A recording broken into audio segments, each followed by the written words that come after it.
પ્રજાના પ્રશ્નોને વાચા આપતું મિસ્ટર ગુજરાત ન્યૂઝ। નમસ્કાર। અમરેલી દામનગરમાં ભાજપના મહામંત્રી પર જીવલેણ હુમલાનો મામલો સામે આવ્યો છે।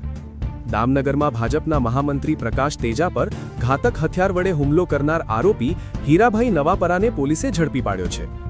મળતી માહિતી મુજબ દામનગરમાં એક બ્રિજના ખાતમુહૂર્તના કાર્યક્રમ દરમિયાન આ હુમલો થયો હતો। આ પ્રસંગે સ્થાનિક ધારાસભ્ય જનક તળાવિયા પણ હાજર હતા।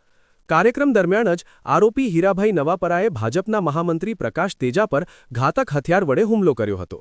ઘટનાની માહિતી મળતા જ પોલીસે તાત્કાલિક કાર્યવાહી હાથ ધરી આરોપી હીરાભાઈ નવાપરાને ઝડપી પાડી તેની સામે હત્યા કરવાનો પ્રયાસ એટલે કે અટેમ્પ્ટ ટુ મર્ડરનો ગુનો નોંધી વધુ તપાસ શરૂ કરી છે। આ સમગ્ર મામલે અમરેલીના ડીવાયએસપી ચિરાગ દેસાઈએ માહિતી આપતા જણાવ્યું હતું કે આરોપીની ધરપકડ કરી આગળની કાયદેસરની કાર્યવાહી હાથ ધરવામાં આવી છે।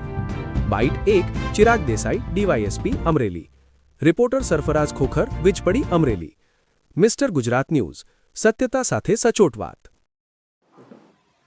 દામનગર પોલીસ સ્ટેશન વિસ્તારમાં રહેતા પ્રકાશભાઈ લાભુભાઈ તેજા કે જે ગઈકાલના રોજ સવાર 10:30 થી 11 વાગ્યાના અરસામાં દામનગરથી ઠાસા રોડ પર આવેલ નવા ચેકડેમ નવા પુલના ખાતમુહૂર્તમાં હાજર હતા। એ દરમિયાન ઠાસા ગામના વતની હીરાભાઈ નવાપરા દ્વારા પાછળથી ધારિયું લઈને આવીને જીવલેણ હુમલો કરેલ, એમના પર 3 ઘા મારેલ, જેની અંદર ગંભીર ઈજા પછી એક ટાંકા માથાના ભાગે આવેલા છે પ્રકાશભાઈને અને ફ્રેક્ચર પણ છે।